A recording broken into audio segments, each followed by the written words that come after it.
अगर आप भी चाहते हैं DRS फिल्म्स का ऑडियो वीडियो सबसे पहले आपके पास पहुंचे, तो लाल बटन दबाकर चैनल को सब्सक्राइब करें और बेल आइकन दबाना ना भूलें।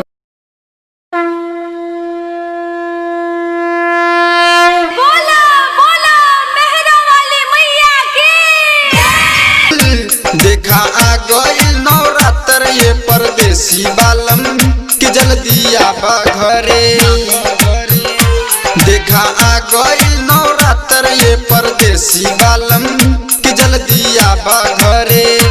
देखा आ गइल नवरात्र ये परदेसी बालम के जल्दी आबा। नटा से पूजा कराइबू माई के चढ़ा के, ललकी चुनरिया लइहा मोती करवा के। पानटा से पूजा कराइबू माई के चढ़ा के।